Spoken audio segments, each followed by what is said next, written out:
Oh man, what a sheer experience of a visual delight it is. अवतार 1 की rewatchability factor इतनी high है।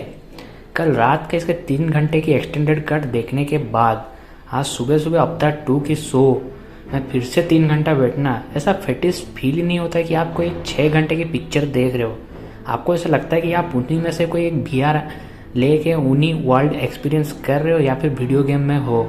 ऐसा फील जो दिया है ना जेम्स कैमरून ने, it is of highest and ever made. ऐसा एक्सपीरियंस आपको कभी नहीं मिलेगा। ये दोनों पार्ट ने जो कर दिया है ना, बस दोनों में 13 साल का डिफरेंस है। जो बोल रहे हैं कि अवतार 2 बनने में 13 साल लगा, ऐसा नहीं है, क्योंकि इसके अवतार 3 पे भी काम चल रहा है और अवतार 4 पे भी काम चल रहा है। ये कुल 5 पार्ट की सीरीज होने वाली है।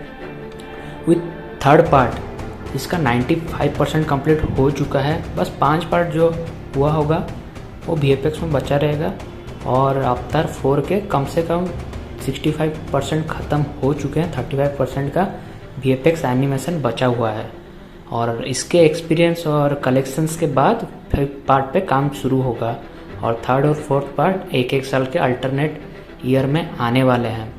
बट कुछ शब्द ही नहीं है, स्टोरी तो सिमिलर है।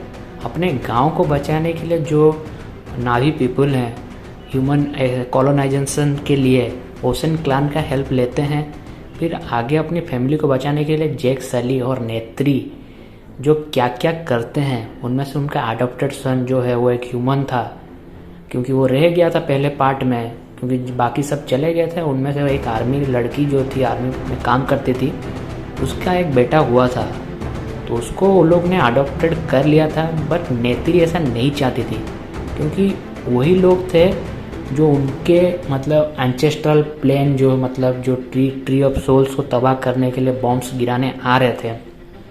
और अवतार 2 में भी जो है वो रेजरेक्टेड जो आर्मी कर्नल था पहले पार्ट में, उसी का ही दिखाया गया है। कैसे उनमें वो प्लॉटिंग कर रहा है, कैसे उनको तोड़ेगा, उनकी फैमिली को अलग करेगा और जैक सली से कैसे वो बदला लेगा। बस वही कहानी है। कहानी तो सिमिलर है, ऐसा लगता है कोई इंडियन कहानी है। जैसे बाहुबली देखते हो, बाहुबली फिर गांव में आता है, लोगों के बीच रहता है, वैसे ही है। जैक सली अपने परिवार के साथ आता है, यहाँ रहता है, फिर उनका हेल्प मांगता है for the future war against mankind to prevent colonisation on their planet Pandora. तो आप सबको तो पता ही होगा कि कैसे जैक सली सिलेक्ट हुआ था पैंडोरा प्रोजेक्ट पर जाने के लिए। बट उसका ब्रदर जो था टॉम सली, वो ही था पैंडोरा प्रोजेक्ट पे काम कर रहा था पहले। हालांकि दोनों के जीन्स एक ही थे और DNA भी। तो जो टॉम सली था वो जब वर्ल्ड पर वापस आया था तो इन अ थेफ्ट ही वाज मर्डर्ड। तो उसके लिए हालांकि ही वाज एन मेरिन मतलब टॉम सली, तो वो चूज़ करा गया पैंडोरा पे जाने के लिए। तो वो एक ह्यूमन हाइब्रिड था, जिसका मतलब genes DNA under the tree of souls transfer कर दिया गया था वो अवतार वाला उसका फॉर्म में। तो उसी की जीनोम में से उसके जो जितने भी बायोलॉजिकल चाइल्ड थे, मतलब जो उस पर ज़्यादा गए, तो उनके भी 5 फिंगर हैं। But generally avatars have normally 4 fingers. इसीलिए Kiri and Tuktirey also took their father genome and they too have 5 fingers on their hands. एक बात तो मानना पड़ेगा, अवतार्स फॉर्म होने के बाद भी the blue creatures which we call Navi, emotions बहुत ही ज़्यादा स्ट्रॉन्ग है। आपको इंडियनाइजेशन वैल्यू दिखते हैं अपने उनके फैमिली के अंदर। Last 30 minutes is a visually marvel. James Cameron ने तो ये तक भी कह दिया कि अवतार में यूज होने वाले VFX जो कि न्यूजीलैंड की कंपनी ने दिया है, वो मार्वेल और DC के आधे लेवल तक भी नहीं है। मतलब वो इतने ग्रेट है कि मार्वेल और DC अभी तक उसको अचीव नहीं कर पाया है और शायद ही कभी कर पाएगा। ये एक इकलौती फिल्म है जिसके लिए मूवी में 48 फ्रेम्स पर सेकेंड यूज किया गया है। ये पहली बार हो रहा है और ऐसा सुनने में भी आ रहा है अवतार 4 या 5 के लिए वो 108 फ्रेम्स पर सेकेंड यूज करने जा रहे हैं जेम्स कैमरून, जो कि माइंड नंबिंग होगा। ऐसा एक फिल्म मेकर सोच सकता है, इतनी हद तक विश्वास ही नहीं होता। I will be probably going for second और थर्ड टाइम, क्योंकि एक बार से पेट तो भरता नहीं है। जो अंडर वाटर सीक्वेंसेस दिखाए हैं 80% सीन्स उसी में शूट हुए हैं।